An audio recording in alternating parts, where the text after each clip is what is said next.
안녕하세요. 사연에 빠지다의 DJ 민영입니다. 오늘도 두 가지 사연 준비되어 있는데요. 첫 번째 사연 시작하기 전에 구독과 좋아요 버튼 눌러주세요. 그럼 오늘의 사연도 만나볼게요. 안녕하세요. 저는 20대 후반 그림 그리는 그림쟁이입니다. 최근 제가 좀 불미스러운 일이 있었는데요. 이번 일로 굉장히 힘들었습니다. 제게 왜 이런 일이 일어나는지도 모르겠고 이게 꿈인가 싶네요. 뉴스에서나 접할 일을 제가 겪게 돼서 많이 혼란스럽습니다. 사실 지금도 많이 힘드네요. 마지막에 제가 하소연을 할 수도 있어요. 너그럽게 봐주셨으면 좋겠습니다. 저는 어렸을 때부터 그림을 그렸습니다. 예술중학교, 예술고등학교에 나오고 대학도 미술 전공으로 가서 제 주변엔 예체능이 많았고 일반과 친구들은 없었습니다. 그래서 저와 다른 사람을 보면 설레고 재밌어 했어요. 졸업을 하고 친구의 소개로 소개팅을 받았는데 그 사람과 잘 되지 못했습니다. 하지만 좋은 친구가 됐어요. 그 친구 결혼식까지 갔으니까요. 그런데 거기서 제 운명을 만났습니다. 소개팅한 남자와 친구가 돼서 그 남자의 결혼식에 가게 됐고 거기서 이상형을 만나다니 웃기지 않나요? 제 이상형의 남자를 보고 첫눈에 반하고 말았습니다. 식이 끝나고 친구에게 물어봤습니다. 하지만 그 사람은 신부 친구의 남자친구라고 했어요. 결국 저는 한 번 본 사람을 짝사랑할 수밖에 없었어요. 시간이 지나고 제 친구가 소개를 받아보라고 부탁을 했습니다. 그땐 전시 준비로 바빠서 거절을 하려고 했는데 친구가 자기 믿고 한 번만 해보라는 겁니다. 결국 저는 소개팅을 하기로 했고 사진을 보는데 그 남자인 거예요. 하늘을 나는 기분이었습니다. 소개팅 날까지 떨려서 잠을 잘 수가 없었어요. 안녕하세요. 안녕하세요. 정한 씨? 처음 인사를 하는데 심장이 떨려 제대로 쳐다볼 수가 없었습니다. 걱정을 많이 했었는데 분위기가 좋았어요. 그날 바로 애프터 신청을 받았고 두 번째 만에 저희는 사귀게 되었습니다. 남자친구는 사업을 한다고 했는데 말을 들어보니 저와 너무 달라서 재밌더라고요. 남자친구는 굉장히 매너가 있었습니다. 알면 알수록 진국이더라고요. 저는 세상을 다 가진 기분이었습니다. 이상형을 만날 확률이 얼마나 있을까요? 그리고 그 이상형이 성격도 괜찮다. 네, 한번 생각을 해봐야 한다는 생각이 듭니다. 이제 와서요. 하지만 그때는 몰랐어요. 그냥 너무 멋있는 사람이었어요. 심지어 남자친구는 꽤나 사는 것 같았습니다. 저희 집도 못 사는 편은 아닌데 저보다 훨씬 더 잘 사는 것 같았어요. 그렇다고 뽐내는 성격은 아니었습니다. 정말 완벽하지 않나요? 이런 완벽한 남자친구는 저희 어머니에게도 잘했습니다. 어느 날은 남자친구가 어머니에게 꽤 비싼 가방을 선물로 주더라고요. 처음에는 부담스러워서 거절을 했지만 얼마 전 어머니 생신인 걸 알고 사왔다고 해서 어쩔 수 없이 받았어요. 저는 선물의 가격보다 그 말을 흘려듣지 않고 선물을 챙겨준 마음이 너무 예쁜 겁니다. 어머니도 선물을 보더니 너무 고맙다고 같이 밥을 먹었으면 좋겠다고 이야기를 했어요. 오빠, 엄마가 밥 한 번 먹자는데 시간 괜찮아? 괜찮지. 부담스러워? 남자친구는 조금 부담스러워 하더라고요. 아니야. 나중에 조금 시간이 지나서 인사드리자. 그렇게 부모님을 만나는 건 미뤄뒀습니다. 그런데 중간중간 기념일을 챙겨줬고 아버지 생신 때도 챙겨줬어요. 여행도 다녀오라고 숙소도 예약했습니다. 저희 어머니는 점점 남자친구를 마음에 들어 했습니다. 은근슬쩍 저한테 언제 볼 수 있냐고 물어보더라고요. 그래서 한 번 더 물어봤습니다. 오빠, 있지? 이런 말을 하기 괜히 미안하더라고요. 결혼을 약속한 사이도 아닌데 부담을 주는 것 같기도 하고 이건 아닌 것 같다는 생각을 했는데 마침 오빠가 센스 있게 먼저 말을 꺼내줬습니다. 왜? 부모님이 나 보고 싶어 해? 어떻게 알았어? 자기 눈에 다 쓰여있지. 이러니 제가 빠질 수밖에 없지 않나요? 눈치도 빨라서 사람 마음을 잘 알더라고요. 만나도 돼? 그럼 나는 괜찮아. 남자친구는 괜찮다며 좋은 식당을 알아보겠다고 했습니다. 어머니는 드디어 만난다고 좋아하셨지만 아버지의 반응은 떨떠름했습니다. 부모님과 남자친구가 처음 보는 날 분위기는 좋았습니다. 어머니는 남자친구의 외양을 보고 더 마음에 든다고 사위라고 부르는 겁니다. 엄마 왜 그래 부담스럽게. 왜? 장모님이라고 부르면 될까요? 남자친구는 애교스럽게 어머니에게 이야기를 했어요. 하지만 아버지는 뭐가 마음에 들지 않는지 무덤덤하게 밥만 먹고 있더라고요. 괜히 아버지 눈치를 봤습니다. 남자친구는 따로 집으로 갔고 저는 부모님과 집으로 갔는데 아버지가 갑자기 저보고 헤어지라는 겁니다. 헤어지거라. 네? 그게 무슨 소리예요? 헤어지라니. 그래요. 이런 청년이 어디 있다고 헤어지라는 거예요. 당신은 마음에 안 들어요? 기생 오라비처럼 생겨서는 말하는 게 현란한 게 좋지 않아. 사람이 좀 무거운 면도 있어야지. 너는 꼭 저런 놈을 데려와서는. 아니 요즘 청년들 같지 않게 애교도 많고 얼마나 보기 좋았는데 나는 마음에 든다. 너희 아빠 말 듣지 마. 괜히 하는 소리야. 당신은 왜 딸 혼사기를 맞고 그래요. 집도 있어 보이더만. 아빠 너무한 거 아니에요? 아빠는 어떤 사람이든 다 마음에 안 드는 거 아니에요? 그래 애가 좋다는데 좀 봐줘. 그것보다 애가 참 괜찮아. 어머니는 남자친구를 굉장히 마음에 들어 했지만 아버지는 반대를 하시더라고요. 계속 좋게 좋게 이야기를 했지만 아버지는 들을 생각을 하지 않으셨어요. 아버지를 설득한다고 꽤나 고생했습니다. 아버지 때문에 마음고생이 심했는데 이번에는 또 다른 사건이 터져 저를 힘들게 했습니다. 한 친구 때문에 저의 인간관계가 틀어지고 말았거든요. 굉장히 친했던 친구가 있었는데 그 친구가 제 욕을 하고 다녔던 거예요. 그 친구는 중학교 때부터 비밀을 말하고 힘들면 서로 이야기를 하는 그런 친구였는데요. 대학교에 들어가서 뜸해지더니 어느 순간 사이가 좀 멀어진 친구였습니다. 그런데 그런 친구가 제 욕을 하고 다닌다니 저는 충격을 받았습니다. 심지어 그 내용이 제가 남자친구의 돈을 보고 사귄다고 돈만 밝히는 연이라는 등 남자친구가 이상한 쪽에서 일을 해서 돈을 번다는 등 가지각색의 이야기를 했더라고요. 한때는 친했던 친구가 그런 이야기를 하니 상처도 많이 받았어요. 그리고 그 친구에게 제 남자친구 이야기를 들은 다른 친구가 제 남자친구 보고 느낌이 좋지 않다고 말하는 거예요. 조심하라고 이야기를 하는데 그때는 들리겠어요. 엄청 좋아 죽고 있을 때 그런 이야기를 하니 화가 나지 않겠어요. 그때는 그저 그 친구가 참 미웠습니다. 너는 알지도 못하면서 걔 얘기만 듣고 좋지 않네 문에 말하는 거야? 아니, 그게 아니고 걔가 나 욕하고 다니는 거 알잖아. 그럼 괜히 안 좋은 쪽으로 말했겠지. 그럼 그냥 걸러 들어야 한다는 생각은 안 들어? 알지, 아는데 나는 걱정이 돼서. 뭐가 걱정이 됐는데? 아니, 그냥 요즘 이상한 사람이 많으니까 괜히 그렇게 돈 많은 사람이랑 만났다가 상처받을까 봐 그러지. 내가 알아서 해. 알았어. 내가 미안하다. 그렇게 저는 한 친구와 싸우게 됐고 그 이후로 그 친구와도 관계가 소원해졌습니다. 그리고 또 다른 친구가 골칫거리였어요. 그 친구는 친한 친구는 아니었지만 한 번씩 안부 인사를 묻는 정도였는데요. 제가 친구에게 이래저래 치이고 있을 때 연락이 와서 그 친구에게 마음을 열었습니다. 그러다 보니 자주 만났고 남자친구와도 만나게 됐어요. 그런데 남자친구가 그 친구가 부담스럽다는 말을 하는 거예요.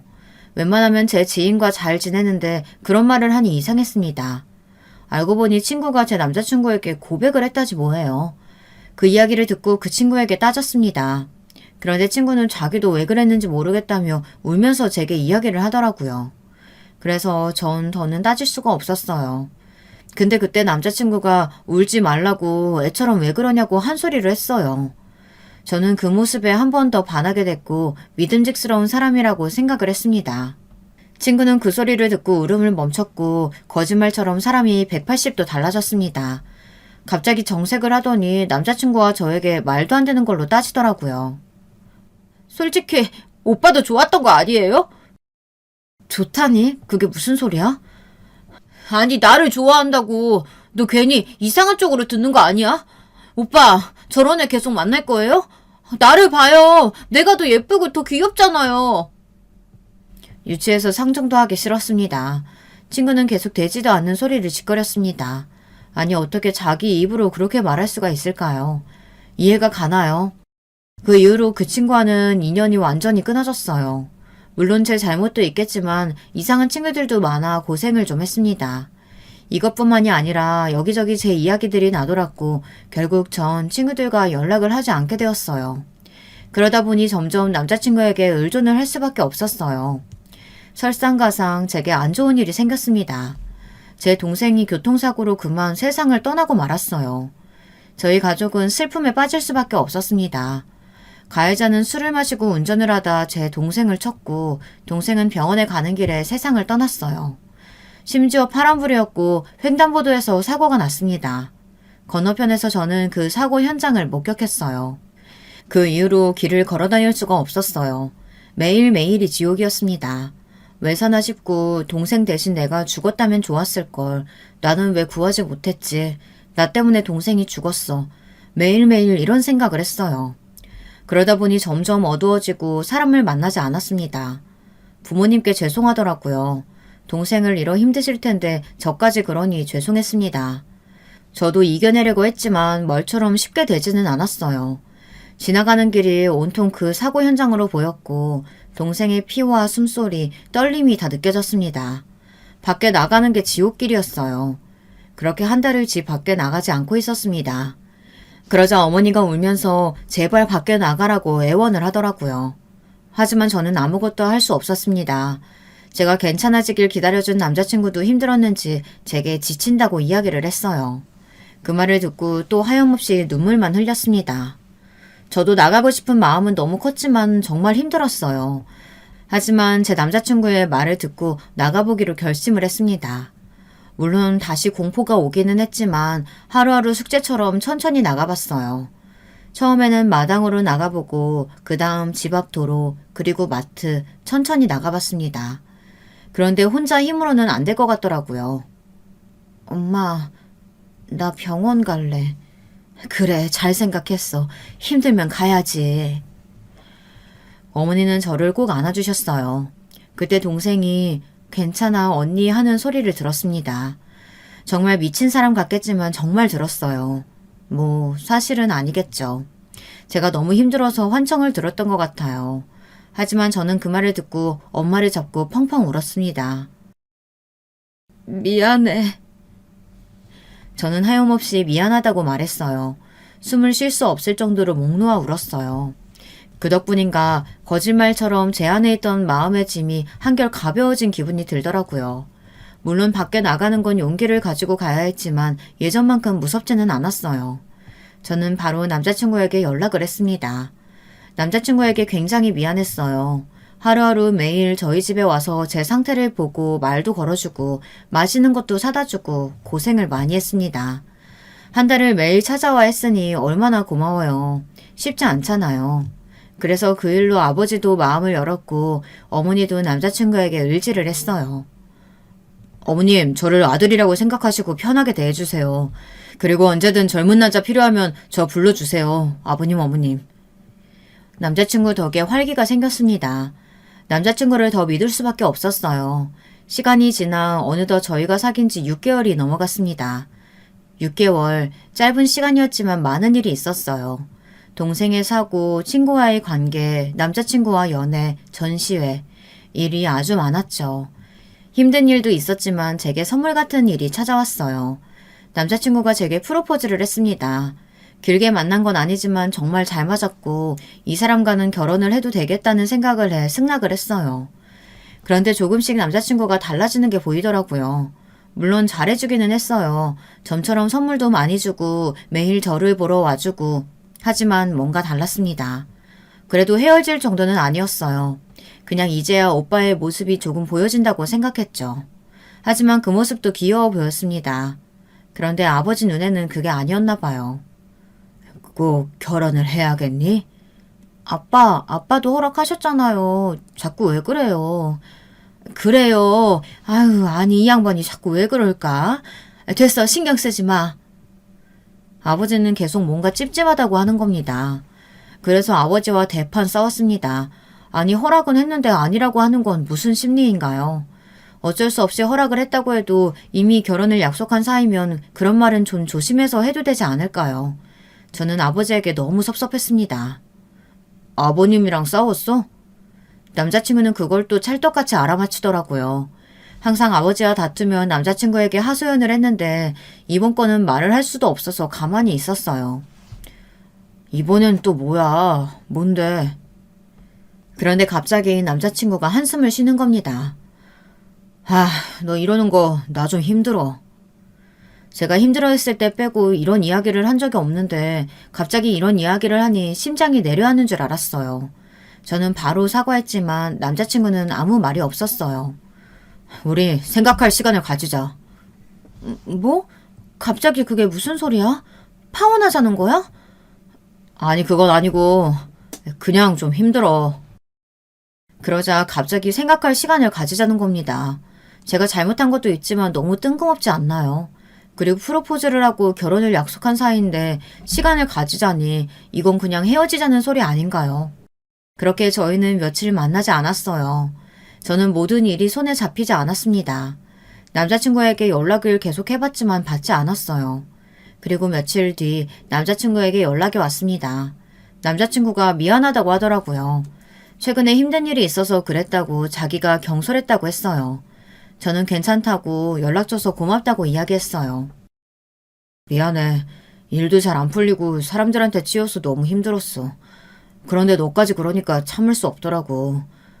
그러면 안 됐는데 미안해. 내가 경솔했어. 아니야, 나도 미안해.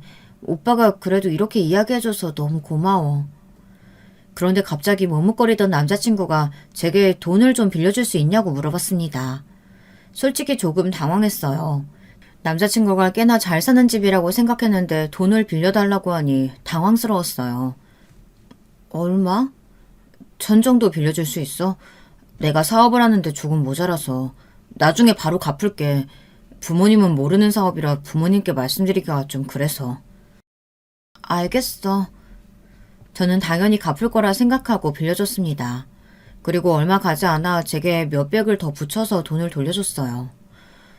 오빠 돈 더 준 거 같은데? 고마워서. 남자친구에게 이러지 않아도 된다고 하고 돈을 돌려줬습니다. 그래도 이자도 아니고 남자친구에게 돈 빌려주고 몇백을 받는 게 좀 기분이 좋지는 않더라고요. 혹시 다음 주 주말 시간 돼? 어머니가 보자고 하시는데 괜찮아? 늘 어머니께서 바쁘셔서 인사를 드리지 못했었는데 주말에 시간이 된다고 해서 만나 뵙기로 했습니다. 그날 이후 하루하루 바쁘게 살았습니다. 한참 작업을 하고 있을 때 모르는 번호로 전화가 오는 거예요.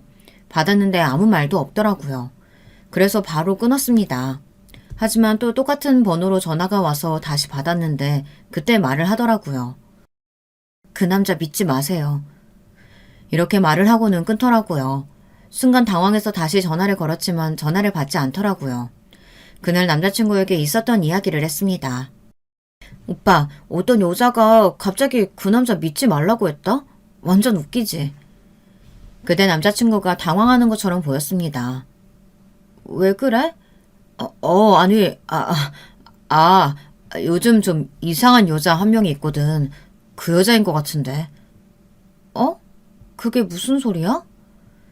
저는 그냥 이상한 여자가 한 말이 웃겨서 말을 해줬는데 갑자기 자기 스토커가 있는 것 같다고 그 여자가 제게 전화를 했다는 겁니다. 그래? 뭐야, 왜 나한테 이야기 안 했어? 소름 끼친다. 내 번호는 어떻게 알았지? 모르겠네. 차단했어? 남자친구는 왠지 모르게 화가 난 것 같았어요. 그래서 더는 물어보지 못했습니다. 집에 와서 씻고 자려고 누웠는데 남자친구에게 전화가 왔더라고요. 그런데 또 돈을 빌려줄 수 있냐고 묻는 거예요. 뭐 돈이야 빌려주는 건 어렵지 않지만 자자진이 좀 그렇더라고요. 그렇다고 뭐라고 할 수도 없고 어차피 결혼할 상대니 돈을 당장 갚으라고 할 수도 없어 좀 찝찝하더라고요. 그래도 뭐 안 빌려줄 수도 없으니 빌려줬어요. 오빠, 근데 어디 쓰는지 물어봐도 돼? 그냥 좀 쓸 곳이 있어서. 고마워. 바로 갚을게. 남자친구는 제대로 이야기도 해주지 않고 그냥 넘겼어요. 돈은 확실하게 갚으니 저도 거기서 별말 하지 않았습니다. 그런데 점점 불안해지기 시작하더라고요. 그래서 이 문제로 살짝 다툼이 있었습니다. 남자친구는 서운하다며 자기가 돈을 제대로 갚는데 뭐가 문제냐고 물어보는데 할 말이 없었어요. 그래도 돈을 계속 빌리는 것 자체가 좀 신뢰되는 행동이 아닌가요? 어렸을 때부터 돈은 함부로 빌려주는 게 아니고 또 빌려달라고 하는 게 아니라고 배워서 그런지 저는 이해가 잘 되지 않더라고요. 그래도 남자친구와 잘 이야기가 돼서 잘 풀었어요. 시간이 지나고 시어머니에게 인사를 드리러 가는 날이 됐습니다. 그날따라 화장이 잘 돼서 기분이 좋았어요. 부모님도 괜히 긴장을 하셨는지 잘 다녀오라고 하더라고요. 남자친구는 오늘 예쁘다고 편하게 있으면 된다고 계속 긴장을 풀어줬어요. 시어머니는 굉장히 온화했습니다. 어머님 집이 너무 예뻐요. 저 이렇게 큰 집에는 처음 와봤어요. 아유, 이제 집주인 될 텐데 적응해야지. 네? 저는 놀라서 차를 마시다 사례에 걸렸습니다.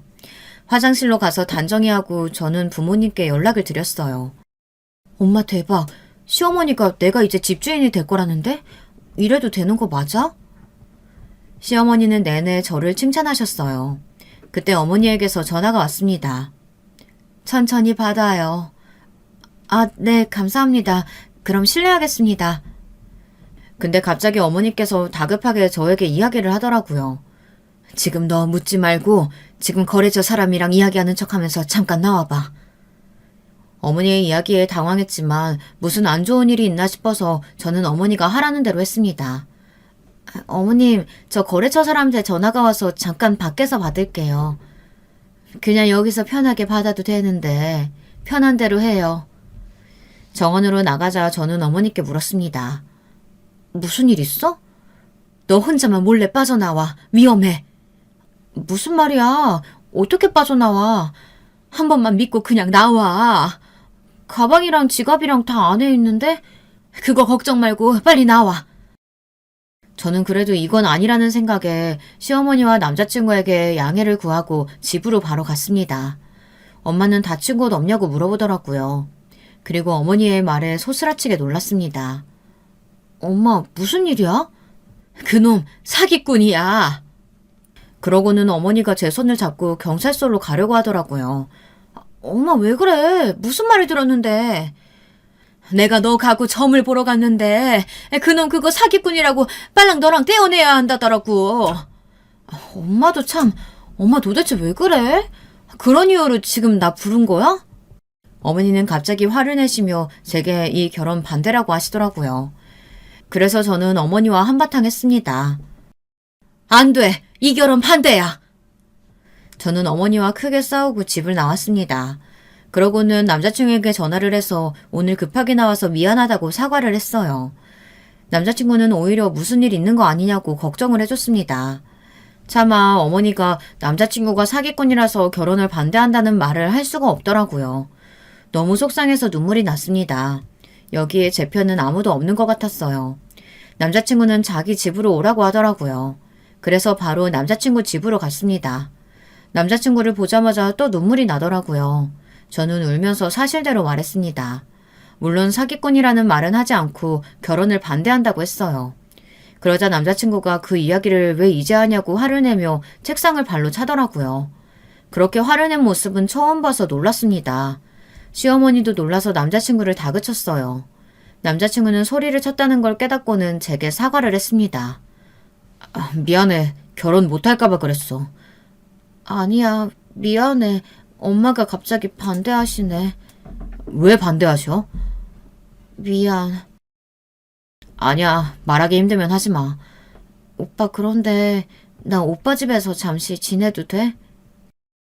제가 잠시 지낼 곳이 필요하다고 말을 하자 남자친구는 당황하며 시어머니가 불편해하실 것 같다고 대신 자기 회사 근처 오피스텔에서 지내는 게 어떻겠냐고 물어봤어요. 저는 남자친구에게 오피스텔이 있었는지 몰랐습니다. 뭐야, 오피스텔 있어? 왜 말 안 했어? 아, 최근에 계약했어. 정신없어서 말을 못했나 보다. 저는 시어머니에게 인사를 드리고 남자친구 오피스텔로 갔습니다. 집은 굉장히 깔끔했어요. 깔끔하다 못해 뭐가 없었습니다. 딱 있을 가구만 있고 사람이 사는 곳이 맞나 싶었어요. 남자친구는 사용을 잘 안 해서 뭐가 없다고 말하더라고요. 며칠을 거기서 지냈습니다. 남자친구 오피스텔과 작업실만 왔다 갔다 했는데 작업실에 어머니가 와 계시더라고요. 어머니는 저를 보고 어디론가 데려갔습니다. 체념해서 어머니를 따라갔는데 경찰서로 온 겁니다. 그냥 어머니가 어떻게 하나 지켜봤어요. 그러다가 어머니가 제 남자친구가 사기꾼이라고 말하는 겁니다. 부끄러웠어요. 어떻게 점쟁이 말 하나 믿고 그렇게 이야기를 할 수 있는지. 그런데 곧이어 충격적인 이야기를 들었습니다. 남자친구가 정말 사기 전과가 있다는 겁니다. 경찰 한 분이 제 남자친구를 잘 알더라고요. 그리고 심지어 폭행 절도까지 있다고 했어요. 여러분은 어떻게 할 것 같으세요? 믿었던 사람이 전과가 있다고 하면 당장 가서 말을 할 건가요? 예전에 그냥 이런 질문을 받아본 적이 있었어요. 가족 중에 누가 범죄를 저지르면 숨겨줄 건지 밝혀낼 건지. 전 바로 밝혀낸다고 말했어요. 범죄를 저질렀으면 혼이 나야 한다고 그런 사람과 절대 살 수 없다고 이야기했습니다. 그런데 그런 사람과 결혼을 약속했으니 얼마나 놀랐겠어요. 남자친구에게 당장 달려가서 따지고 싶었지만 그럴 수 없었습니다. 무서웠어요. 순간 저는 예전에 전화했던 그 여자가 생각났습니다. 저는 차단을 풀고 전화를 했어요. 하지만 받지 않더라고요. 그래서 다른 사람 전화를 빌려서 전화를 해봤어요. 연그름이 들리고 드디어 전화를 받았습니다. 그런데 거기서 절대 들리지 말아야 할 목소리가 들렸어요. 제 남자친구 목소리가 들린 겁니다. 순간 상황 파악이 되지 않았어요. 심장이 요동치고 숨이 찼습니다. 저는 재빨리 전화를 끊었어요. 저는 어머니에게 손을 잡고 이야기를 했습니다. 엄마, 일단 진정하고 우리 천천히 이야기해보자. 지금 우리가 할 수 있는 방법이 없어. 우리한테 사기친 건 아니잖아. 결혼은 안 할게. 나만 믿어줘. 그 이후로 저는 남자친구를 어떻게 대할까 고민을 많이 했어요. 아버지 말이 맞았습니다. 아버지가 이 사람이 아니라고 할 때 말을 들었어야 했어요. 그것도 모르고 좋다고 결혼하자고 해버렸으니 바로 헤어져야 할지 아니면 조금 더 있다가 지켜볼지 고민을 했습니다. 마음의 결정을 내리고는 평소처럼 남자친구를 대했어요. 무섭지 않다고 하면 거짓말이죠. 너무 무섭더라고요. 남자친구는 오늘따라 왜 이렇게 멀리 떨어져 있냐고 스킨십을 하려고 하는데 속이 너무 울렁거리더라고요. 제가 이런 사람을 좋아했다는 것과 결혼을 하려고 했다는 사실이 믿기지가 않았습니다. 오빠, 오늘 영화 보러 갈까? 영화? 좋지. 남자친구와 영화를 보러 갔습니다. 저는 빠르게 계획을 세웠어요. 일단은 그 여자와 전화가 되어야 했습니다. 그러기 위해서는 남자친구가 제 곁에 있는 게 안전했어요. 그래서 영화를 보러 가자고 했어요. 그리고 화장실에 가서 모르는 사람에게 전화 한 통을 빌렸습니다. 그제야 그 여자가 전화를 받더라고요. 안녕하세요. 저 알죠? 저 혹시 만날 수 있을까요? 네? 아니, 그게... 한 번만요. 혹시 그쪽이 위험한 상황이면 제가 도와줄게요. 그쪽도 저를 도와주세요. 여자와 저는 짧게 대화를 하고 다음날 남영주 한 카페에서 보기로 했습니다. 드디어 다음 날이 되었습니다. 드디어 그 여자를 만날 수 있게 되었어요. 혹시 이유연 씨? 그 여자는 무엇 때문인지 모자와 선글라스를 쓰고 있었어요. 안녕하세요. 저와 그 여자는 오랫동안 이야기했습니다. 정말 충격적인 사실을 들었어요. 그런데 어쩌다 제게 전화를 하게 됐냐고 물어보니 자기처럼 되지 않았으면 좋겠다고 생각해 위험을 무릅쓰고 전화를 했다고 했어요. 하지만 전 그것도 모르고 그 사실을 말했고 남자친구가 그 여자분을 찾아가서 때렸다고 했습니다. 그리고는 계속 자기가 기분이 좋지 않을 때도 여자분을 찾아가서 때린다고 했어요. 왜 맞고만 있어요? 그러지 말고 피하면 되잖아요. 그 여자분이 이야기하기를 사진으로 협박을 하고 있어서 피할 수도 없다고 했습니다. 정말 못된 사람 아닌가요? 그리고 남자친구의 부모님 집 이야기가 나온 겁니다. 집은 반지하방이고 부모님은 다 돌아가셨다고 했어요. 그리고 사업이라는 건 주식이나 도박이었고 애초에 일을 하는 사람도 아니고 나이 많은 유부녀를 만나면서 돈을 받고 있다고 했어요. 아니 그럼 어머님은요? 집은? 오피스텔도 있던데요? 그거 다 빌린 거예요. 오피스텔은 아마도 뭐 누가 해줬나 보죠. 저 만날 때는 없었어요. 그리고 그 집 이렇게 생겼죠? 그 여자분은 남자친구 집을 보여줬습니다. 그 집은 렌트를 한 거라고 이야기해줬고 자기가 잘 산다는 걸 보여주려고 매번 빌린다고 이야기했어요. 정말 충격적이지 않나요? 그 여자분의 이야기를 들어보니까 자기도 같은 수법으로 당했고 어떻게 하다가 사실을 알게 됐을 때 헤어지게 됐지만 사진과 동영상으로 협박을 하며 돈을 뜯어냈다고 했어요. 무서워서 남자친구가 하라는 대로 다 해줬다고 했습니다. 저는 들으면서 손이 덜덜 떨렸습니다. 혹시 나도 이상한 게 있지는 않나 생각을 하게 됐죠. 그리고 그 전 여자친구분도 결혼을 약속했었는데 집안 사정이 좀 어려워지자 바로 남자친구가 헤어지자고 말했다고 해요. 그리고는 좀 회사 사정이 괜찮아지는 것 같으니 바로 사과를 하고 다시 사귀자고 했다고 했습니다. 뭐 결국에는 헤어지게 됐지만요. 남자친구는 굉장히 계산적인 사람이었어요. 제 남자친구는 그저 좋은 집에 결혼을 하고 싶다는 것이 목적이었나 봐요. 그래서 제게 빨리 결혼하자고 이야기를 했던 거고요. 과연 사랑이 있나 싶었습니다. 그리고 그때 저희가 중간에 잠시 시간을 가졌을 때 그때 남자친구가 도박을 하고 돈을 다 잃어서 예민했을 거라고 이야기를 해줬습니다. 사기에 절도에 폭행 도박이라니 정말 최악의 남자 아닌가요? 그날 이후 저는 쉽게 잠이 들 수 없었습니다. 잠이 오지 않아 거실을 몇 바퀴 돌았어요. 어떻게 해야 할지 모르겠었어요. 헤어지자고 이야기를 하다가 그 사람처럼 맞을까 무서웠고 그 사람처럼 협박을 당할까 무서웠습니다. 그리고 예전에 화를 낸 것만 봐도 어떻게 반응이 나올지 상상이 가니 더 두려웠어요. 다음날 저는 부모님께 모든 사실을 말했습니다. 그때 아버지가 버럭 화를 내시며 자기 말을 들었어야지 않겠느냐고 소리를 치는 겁니다. 아니, 지금 와서 누구와 싸울 정신도 아닌데 갑자기 아버지가 그렇게 소리를 치며 제 잘못이라고 하는데 너무 억울한 거예요. 누가 사기꾼인 걸 알고 결혼을 하겠어요.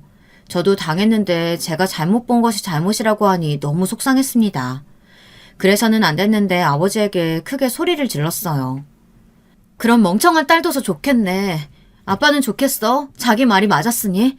이런 멍청한 딸은 자기 말도 안 듣고 이런 꼴이 됐다고 지금 비웃고 있는 거야? 나도 힘들어. 그 순간 아버지가 제 뺨을 때렸습니다. 여보! 처음으로 아버지에게 맞았습니다. 아버지도 놀랐는지 저를 보더니 한숨을 쉬더라고요. 저도 그렇게 나오면 안 됐지만 너무 힘들어서 소리를 쳤는데 맞기까지 하니 정말 미칠 것 같았습니다. 순간 욱해서 저는 집 밖으로 뛰쳐나갔고 그대로 남자친구에게 전화를 했습니다. 저기야. 어디야? 지금 일하고 있지. 그래? 여자 만나고 있어?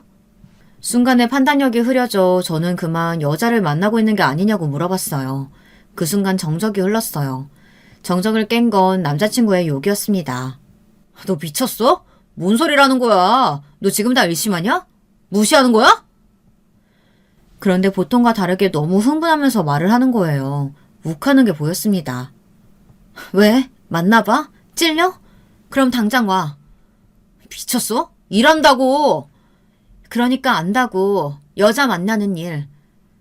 그 순간을 참았어야 했습니다. 그년이지? 그년이다 말했지? 남자친구는 갑자기 한 번도 들어본 적 없는 목소리로 제게 말을 하는 겁니다. 그제서야 남자친구는 본 모습을 보여줬어요. 너무 무서웠지만 할 말은 해야 했습니다. 너 오피스텔로 와. 싫어. 카페로 와. 주소 찍어줄게. 그렇게 남자친구와 카페에서 보게 됐어요.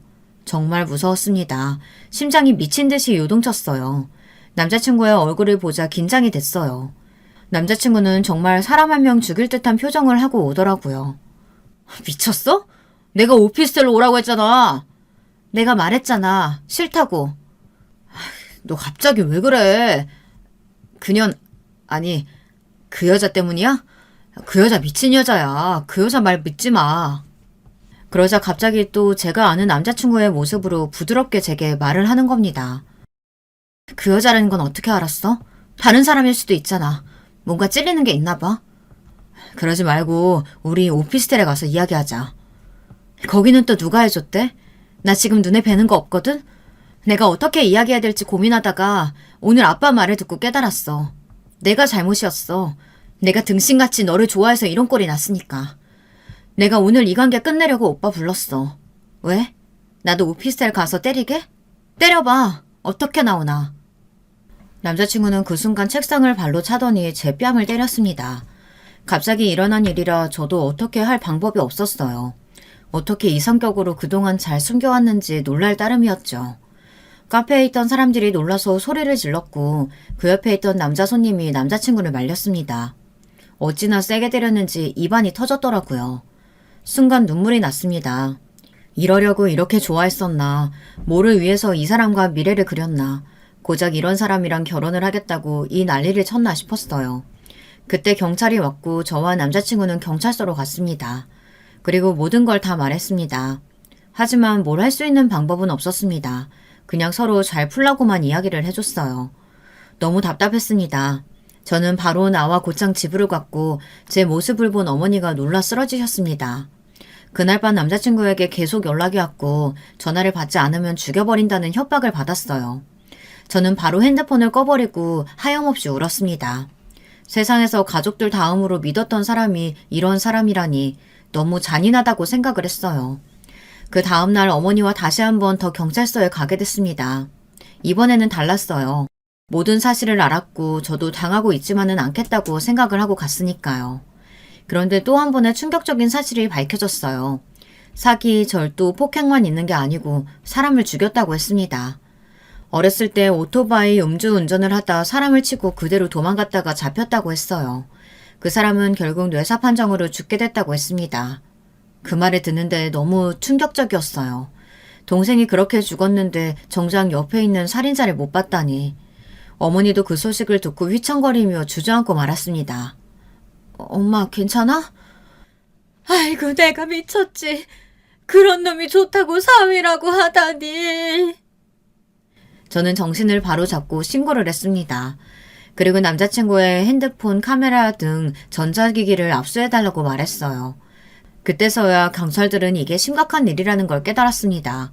그리고 경찰들에게 사진들도 보내줬어요. 접수를 하고 저는 작업실로 갔습니다. 그런데 작업실에 남자친구가 와 있더라고요. 저는 바로 경찰에 전화를 했습니다. 남자친구는 눈이 돌아 있었어요. 너 때문에 다 망했잖아. 너가 무슨 말을 했길래 그 망할 년이 내 말을 안 듣는 건데. 그 년이 나 신고했다고 했는데 네가 그랬지? 네가 선동질했지? 순간 남자친구의 주머니에서 무언가가 나왔습니다. 아니 아무리 그래도 그렇지 갑자기 사람이 한순간에 변하는 것도 무서운데 거기에 칼까지 들고 있으니 정말 무서웠습니다. 내가 전화 안 받으면 죽여버린다고 했지? 내가 장난 같아? 너도 그년이랑 똑같이 당해봐. 조용히 맞을래? 아니면 죽을래? 여기 네 작업실에서 죽는 것도 꽤 나쁘지 않겠다. 그치? 뭐 이제 콩밥 먹을 텐데 사람 좀 죽인다고 뭐 내가 죽는 것도 아니고 한 명 죽이나 두 명 죽이나 똑같지 뭐. 순간 저는 무슨 말을 들었나 머릿속으로 생각을 했어요. 저는 필사적으로 남자친구를 피했고 경찰이 오기만을 기다렸습니다. 그런데 한 명 죽이나 두 명 죽이나가 너무 이상했습니다. 그 전 여자친구분은 무사할까 걱정이 됐습니다. 누구를 걱정할 처지는 아니지만 그래도 바로 경찰에 신고를 해둔 상태이기 때문에 저는 정신만 차리면 살 수 있을 거라는 생각을 했어요. 그때 갑자기 남자친구가 칼을 휘두르며 막 소리를 치는 겁니다. 무시하지 마. 나 무시하지 마. 무시하지 마. 무시했어? 진짜 공포스러웠습니다. 지금도 생각하면 끔찍합니다. 너무 무서웠어요. 사람이 이렇게 돌아버릴 수가 있는지 처음 알았습니다. 그리고 잘못했다가는 정말 칼에 찔려 죽을 것 같았어요. 그 순간 다행히 경찰이 들어왔고 저는 힘이 풀려 주저앉고 말았습니다. 진짜 소름 끼쳤어요. 그리고 저는 바로 그 여자분에게 전화를 했습니다. 다행히 그 여자분은 전보다 밝은 목소리로 전화를 받았어요. 괜찮아요? 네? 무슨 일 있으세요? 저는 남자친구의 일을 다 말했어요. 괜찮으세요? 네, 저는 괜찮아요. 이제 그 인간 잡아야죠. 저 감사해요. UNC 아니었으면 저 계속 무서워서 신고도 못했을 거예요. 저 용기 내서 신고했어요. 그리고 다른 피해자들도 있어서 같이 신고하고 왔어요. 그 여자 말고도 피해자가 꽤 있다고 하더라고요. 놀랍지도 않았어요. 그렇게 남자친구와 저는 끝이 나게 됐고 남자친구는 결국 다양한 혐의로 구속되었습니다. 구속이 되면 마음이 편해질 줄 알았지만 더 불안하더라고요. 언제 또 올지 몰라 무서웠습니다. 저는 그 이후 집 밖에 잘 나가지도 않았어요. 작업실도 집으로 옮겨서 집에서만 작업하고 최대한 사람을 만나려 하지 않았어요. 그 모습을 보고 한동안 말을 하지 않았던 아버지가 제 방에 들어와서는 저를 한번 물끄러미 보시더니 미안하다고 사과를 했습니다. 아버지는 제가 너무 걱정돼서 그랬다고 절대 제 잘못이 아니라고 이야기를 해줬어요. 알죠, 알아. 그래도 아빠 덕분에 내가 각성해서 그 나쁜 놈 잡았는걸? 아버지가 걱정하실까봐 일부러 더 씩씩하게 장난치듯 이야기를 했습니다. 그런데 갑자기 아버지가 울기 시작했어요. 저까지 이르면 어쩌나 걱정을 했대요. 그 이야기를 듣고 저도 눈물이 나서 아버지를 안아줬습니다. 괜찮다고 아버지 말 안 들어서 죄송하다고 말했어요. 그 사건이 있고 다들 어디서 들었는지 제게 전화를 하더라고요. 그리고 그 남자친구를 소개시켜준 친구도 전화가 왔습니다. 잘 지냈어? 네 소식 들었어. 미안하다. 내가 이상한 놈 소개시켜줘서. 아니야, 나도 좋아했는 걸 뭐. 그거 아니었음 너도 소개시켜줄 생각 없었잖아. 그건 그렇지. 아니 근데 그놈은 무슨 생각으로 그렇게 사기를 치고 다닌 거야? 나도 몰라. 그냥 자기는 안 걸릴 거라고 생각했나 보지. 아휴, 그 자식 이야기하기도 싫다. 그거 알아? 나이도 속였다. 나보다 10살은 넘게 차이 나더라. 미쳤네. 고생 많았네. 아니 와이프 친구도 고생 많이 한 것 같더라고. 와이프가 걱정 많이 했어. 친구도 그렇고 너도 그렇고. 몰랐잖아. 그 와이프 친구는 자기 같은 사람들 도와주더라고. 너 덕분에 달라졌다고 하더라. 와이프도 너 아니었으면 친구가 이런 일 당했는 거 몰랐다면서 진짜 너한테 고맙다고 전해달라고 했어. 그 여자분이 참 부러웠습니다. 저렇게 걱정해주는 동성 친구가 있어서 부러웠습니다. 몇 분을 친구와 이야기를 하다 보니 한결 마음이 편해지기 시작했어요. 친구들은 다 저를 떠났다고 생각했는데 남아있는 친구가 있어서 다행이라는 생각을 했습니다. 남자친구 보고 느낌이 좋지 않다고 한 그 친구에게도 연락이 왔어요. 친구는 괜찮냐고 제게 물었고 그때 정말 미안하다고 사과를 하더라고요. 오히려 제가 미안했습니다. 그 친구 말이 맞았기 때문에 할 말이 없었어요. 저도 친구에게 미안하다고 했어요.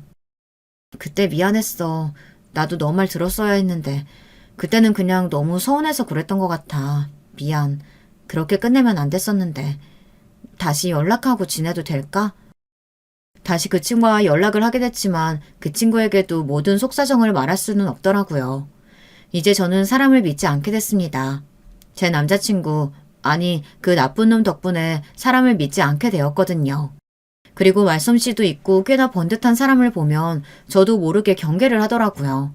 조심해서 나쁠 건 없다고 생각하지만 그래도 너무 사람을 가리니 스스로 힘들더라고요.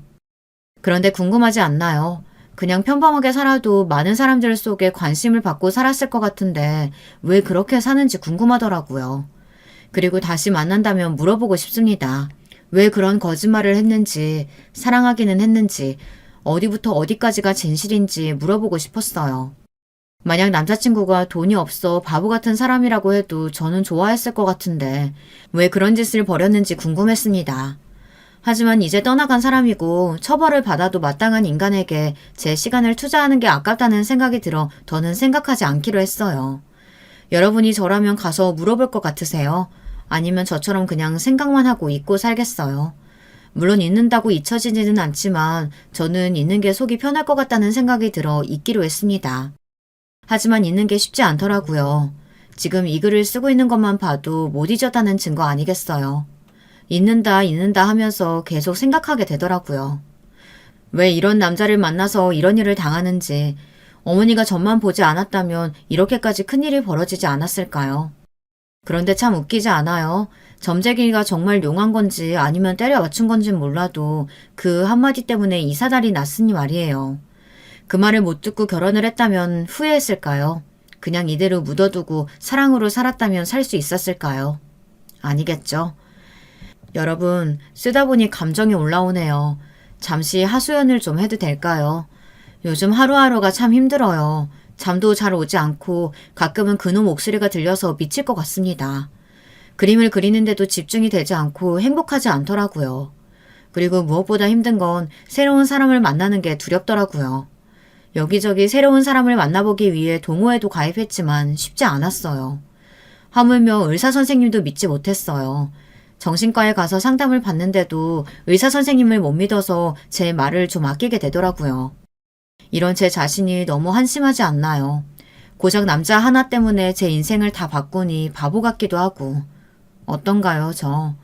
그냥 사연을 신청하면서 위로를 좀 해줬으면 하는 기분으로 글을 썼습니다. 어디 가서 이런 이야기를 해요. 이런 공간이 있어서 속 시원하게 다 말하는 거 아니겠어요. 그래도 이렇게 글이라도 쓰니 마음이 한결 가벼워져서 좋네요. 그럼 이야기를 여기서 마치도록 해볼게요. 중구난방으로 이야기했지만 끝까지 들어주셔서 감사합니다. 여러분, 두 번째 사연 시작하기 전에 좋아요, 구독 꼭 눌러주실 거죠? 그럼 두 번째 사연 바로 시작합니다. 안녕하세요. 저는 서울에 살고 있는 주부입니다. 남의 얘기로 들을 땐 재밌었는데 제 얘기를 직접 털어놓으려고 하니까 약간 떨리기도 하네요. 그래도 잘 들어주시면 감사하겠습니다. 아주 중대한 결정을 놔두고 한 번쯤 상담하고 싶은 얘기가 있어서 그래요. 사실 마음으로는 이미 결론을 내려놓은 지 오래이긴 합니다. 일단 이 모든 이야기의 근원은 저희 시어머니 한 사람, 딱 그 사람에게 있다고 볼 수 있겠어요. 거기 한몫한 동서도 만만치 않지만 말이에요. 어머니는 처음에 동서를 보셨을 때 그날로 집에 와서 저에게 이렇게 말을 하셨어요. 그리고 곧장 까먹으신 건진 몰라도 마치 그 말을 안 했던 사람처럼 행동하고 사셨죠. 아유, 공부만 했다더니 뭐처럼 못난이가 다 있냐. 인물은 네가 훨씬 더 낫다. 하여간 명철이 놈은 왜 저런 인물이 없는 색시를 얻었대. 아유, 지 인물 다 베리는 짓이야 저게. 밖에 돌아다니면 아주 다들 못난이 맹순이를 얻었다고 욕하겠다 아주. 어머니는 그렇게나 동서의 외모에 즐겁을 하며 뭐 저런 얼굴이 다 있냐고 하셨습니다. 그런 것들은 싹 다 잊어버리시고 이후에 동서의 신분인 의사라는 자리에 완전히 사로잡히셨어요. 큰아들 장가를 보낼 때와 달리 막내 아들을 보낼 때에는 꽤나 어마어마한 선물들을 받으셨거든요. 그때 아주 입이 짝 벌어지면서 곧장 한 입 갖고 두 말 하시던 게 생각나요. 얘 큰애야 이리 와봐라. 이거 작은애가 준 가방이야. 아유 내가 언제 이런 걸 다 매보냐 세상에. 아우 이거 신림동 옆에 내가 그렇게 자랑해대던 가방인데 내 거가 더 큰 것 같다 그치? 우리 어머니는 평소에 친하게 지내시는 아줌마가 있으신데 그 아줌마는 그렇게 어머니랑 맨날 중내에 사내하면서 지내요. 이름하여 신림동 아주머니신데 실제로 그 동과는 아무런 관련이 없거든요. 이사 오신 지도 오래됐고 어머니가 그쪽 동네 사실 때 알게 된 분이에요. 무튼 그분이 그렇게 자식 자랑이나 집 자랑을 많이 하셨거든요. 어머니는 거기에 맺힌 한이 많았는지 툭하면 저한테 욕을 해대셨어요. 내가 그 옆편네만 만나면 아주 뒷골이 땡겨서 못 살아. 아우 할망구 같은 얼굴을 하고서 보석이니 가방이니 줄줄 걸치면 뭘 하냐? 지 자식들 좋은 대학도에 갔다고 그렇게 자랑질을 해대는데 그래가지고 지를 찾아오길래 몰래 같이 끼고 사는 내 팔자가 훨씬 낫지? 네, 맞아요. 어머니 말씀처럼 어머니는 당신 큰아들 부부를 끼고 살고 계신답니다. 어쩌다가 상황이 이렇게 됐냐면 어머니가 마치 곧장 죽을 사람처럼 저희를 붙잡으셨기 때문이에요. 실제로 어머니는 우리가 결혼을 할 무렵에 암투병을 한번 거치셨기 때문에 건강이 안 좋으실 때긴 했었어요. 지금도 주의하고 계시긴 하고요. 아주 당당하게 상견례 자리에서 우리 엄마 아빠에게 본인 얘기를 하셨답니다. 내가 몸이 이래서 아무래도 큰아들인 승철이는 데리고 같이 살아야 될 것 같아요. 적어도 몸 혼자 가누고 돌아다니고 할 때까지는 있어야 하지 않나 싶네. 그렇게 짐되는 건 없을 거예요. 살림도 가르쳐주고 어쩌고. 아무래도 그쪽 어른들이 볼 때는 집에 어른이 누구라도 있는 게 낫지 않겠어요? 나도 얘네 오래 끼고 있을 생각은 없어요. 한 1, 2년 데리고 있다가 내보낼 생각이에요. 어머니는 이처럼 아주 당당하게 말씀을 하시더라고요. 저와 남편은 3년 정도 연애를 해오고 있었는데 그 사이에 어머니가 암 판정을 받으신 거예요. 사실 다들 많이 놀랐었고 어머니 앞으로 무수하게 동정어린 시선들이 떨어지기는 했어요. 하지만 딱 거기까지. 아니면 결혼을 더 미뤘어야 했던 건지 아니면 더 베스트는 아예 안 하는 게 좋지 않았을지 싶네요. 괜히 분위기에 휩싸여서 어머니가 아프시니까 빨리 결혼도 하고 당분간은 합가해서 같이 살자는 제안을 받아들이고 말았어요. 그리고 당시에 어머니가 저한테 되게 잘해주시기도 했었거든요. 수지야, 나는 옛날부터 며느리랑 오순도순 잘 사는 게 꿈이었어요. 시자 들어가면 다들 경기를 한다더라. 우리는 그러지 말고 살자. 우리는 부침개 먹고 놀고 먹으면서 잘 지내보자, 응? 사실 아버님은 일찍 돌아가시고 안 계시고 어머니는 혼자 아들과 살고 계셨거든요. 아들이 하나 더 있긴 하지만 막내 도련님은 자취를 하고 있어서 얼굴 보기 쉽지 않았어요. 장남인 우리 남편과 함께 지내오셨는데 막상 본인 몸도 아프고 하다 보니까 이 아들을 내보내기 너무 아쉬운 거겠죠. 저도 그 부분은 100번 이해하고 근처에 암 환자가 없어서 그런지 어머니의 병화는 저에게 더욱 크게 느껴졌었어요. 그런데 결혼하고 나서 역시나 소소하게 불편한 부분들이 자꾸 보이더라고요. 암 관련 수술도 아주 잘 끝났고 모든 게 원만하게 가고 있긴 했었어요. 그렇지만 어머니는 좀 되게 까다로우시고 은근히 저에게 시켜대시는 게 많더라고요. 아무래도 환자라서 그럴 수 있다고 생각은 했지만 나중엔 제 스트레스가 너무 심해져서 도저히 그냥 넘기기 힘들 정도였어요. 수지야. 너 그거 뭐야? 커피야? 아유, 밖에서 사들고 온 거냐?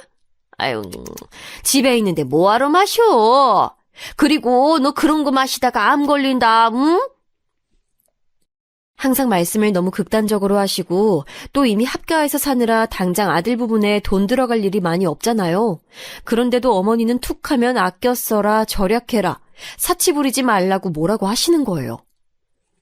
저 어머니, 이거 커피 정도는 제가... 아니, 이거 얼마 안 해요.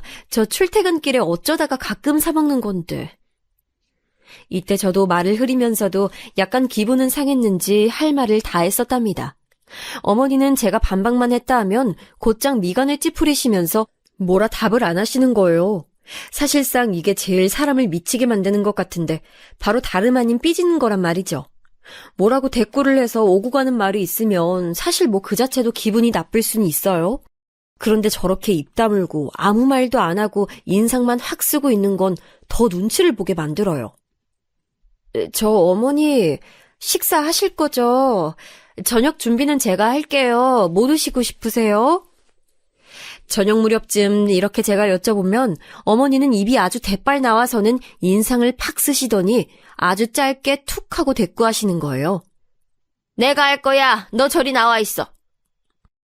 그냥 이렇게 저를 제대로 쳐다보지도 않고 툭 뱉으시고는 그대로 씩씩거리면서 주방에서 냄비나 소스, 재료들을 쾅쾅거리면서 마구 내치시더라고요.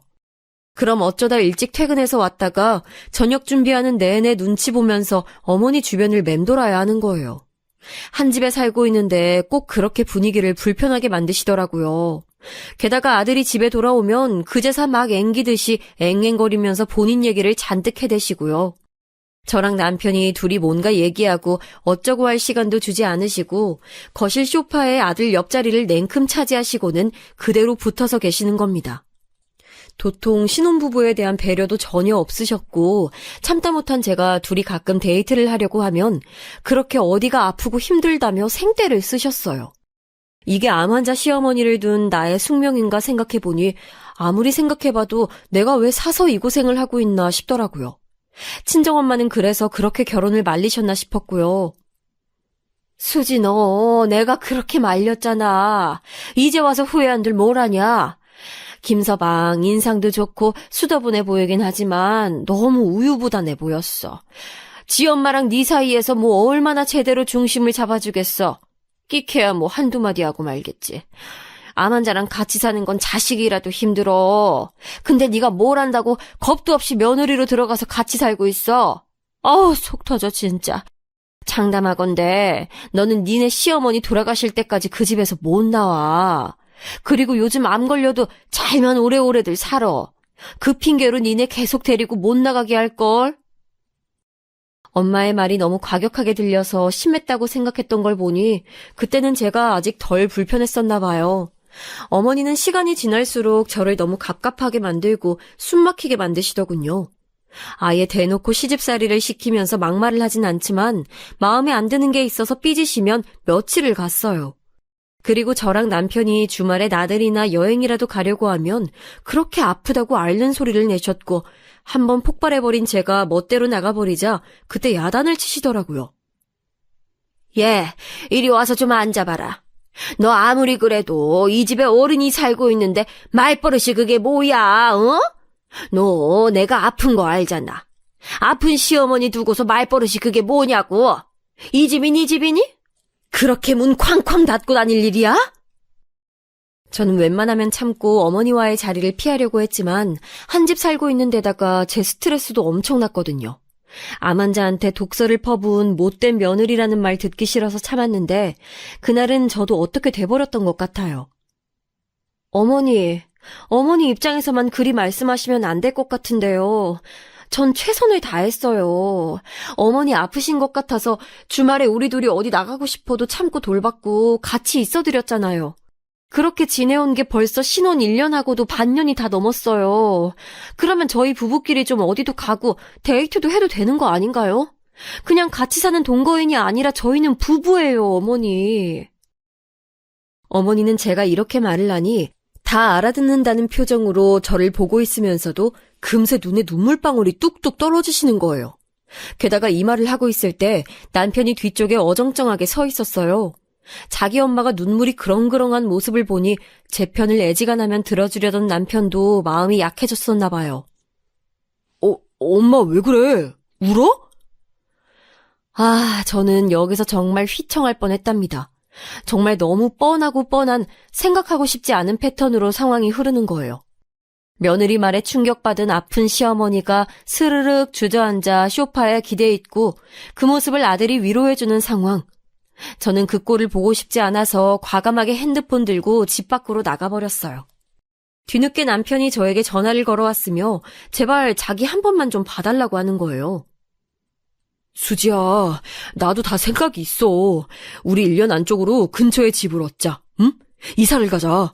나도 많이 생각해봤는데 너랑 엄마 사이에서 더 이상 이렇게는 못 있을 것 같아. 처음부터 내가 생각을 잘못한 것 같아. 우리 그냥 어머니랑 따로 살자. 그리고 내가 자주 찾아뵐게, 응? 남편은 제가 이 무렵 때 꽤 심한 소리를 하고 이혼하자는 얘기도 했었기 때문에 그런지 자기가 알아서 해결 방법을 저에게 제시하더라고요. 알아서 본인이 답을 찾아왔으니 그냥 참고 들어가게 됐어요. 그리하여 우리는 근처에 집을 얻게 됐고 이걸로 어머니에게 통보를 할 때도 엄청난 진통을 겪어야 했어요. 그래, 그럼 전부터 나간다고 했으니 그래야지. 그래, 집은 알아봤고? 어머니는 이 말을 하시면서도 말을 다 못 잇겠다는 듯 아주 괴로워 죽겠다는 얼굴로 우리를 응시하시는데요. 정말 제가 죽겠더라고요. 그러면서 밥을 안 드시고 무언에 투쟁을 하시는데 한눈에 봐도 얼굴이 파리하게 말라가는 거예요. 와, 진짜 안 되겠어서 남편에게 선택을 하라 했고 남편은 아주 큰맘 먹고 저를 따라 이사를 했어요. 어머니는 그때 대단하게 충격을 받으신 것 같았어요. 그런데 저도 그쯤 되니까 머리가 차가워지고 아주 냉정해지더라고요. 남인 어머니한테 이렇게 휘둘려서 내 젊은 인생이 엉망이 될 순 없으니 그냥 큰맘 먹고 쪼개지기로 한 거죠. 어머니로부터 떨어져 나온 생활이 시작되긴 했고 우리는 얼마 안 되어 아기를 갖게 됐어요. 그런데 참 요상하게 말이죠. 남편이 저를 따라서 낳아준 건 참 고맙게 생각해요. 암 환자인 엄마를 두고 그런 선택을 하는 건 진짜 힘드니까요.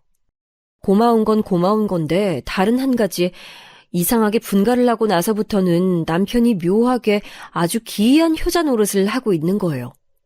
게다가 저에겐 그것에 대해서 딴지 걸 것이 없도록 조건을 하나 걸어두더라고요. 왜? 나는 우리 엄마도 그냥 놔두고 수지 너를 따라 나왔어. 내가 뭘 어쩐다고 했어? 그때도 말했잖아. 엄마 자주 들여다보긴 할 거라고. 지금도 엄마가 아프다고 해서 가는 건데 그게 그렇게 잘못된 거야? 내가 남편 낸 놀이를 안 한 게 아니잖아. 이 인간은 그렇게 말해두고 입덧하느라 힘들어하는 저를 놔둔 채 자기 엄마랑 저녁 먹으러 그쪽 집으로 넘어간 거예요.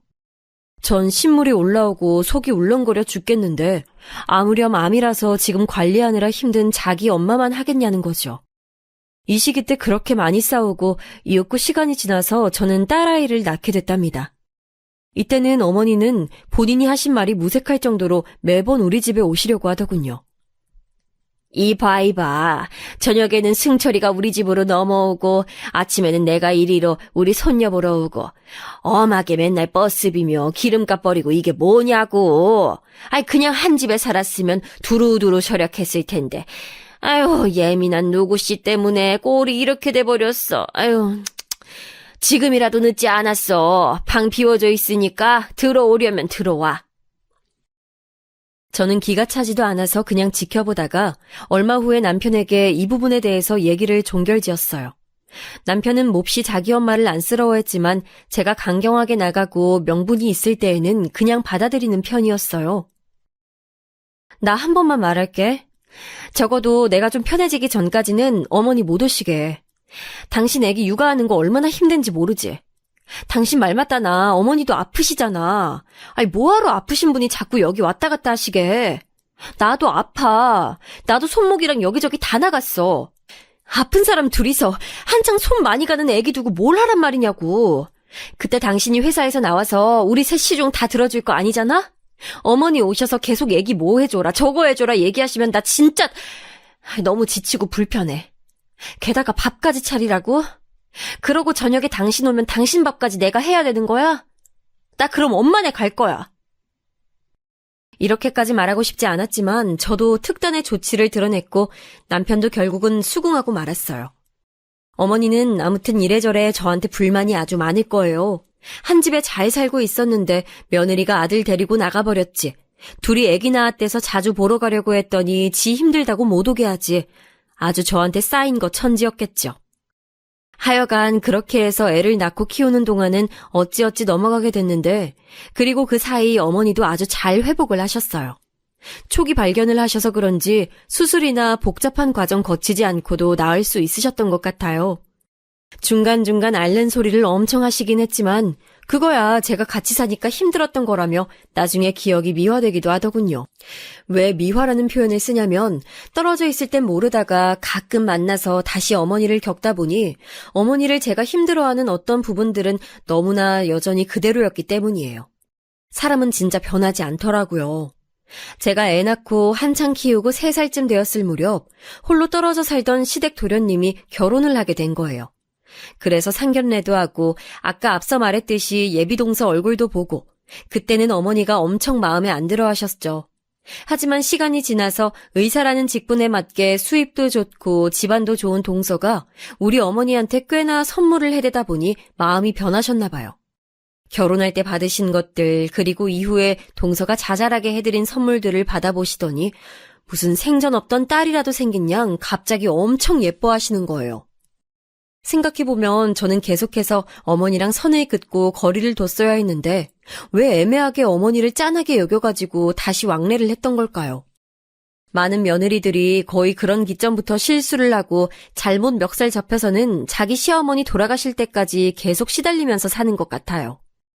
어머니는 회복하시고 난 뒤에도 꾸준하게 치료가 필요했지만 아무튼 큰 병을 치러서 그런지 몰라도 목소리도 쉬시고 뭔가 성격이 더 날카로워지셨어요. 그리고 뭐랄까 이런 표현이 맞는지 모르겠지만 욕심이 많아지셨답니다. 이번에 나는 애들 다 같이 데리고 여행도 다녀오고 싶어. 내가 죽은 문턱까지 갔다가 나왔는데 못할 게 뭐 있냐? 하고 싶은 건 다 하고 봐야 돼.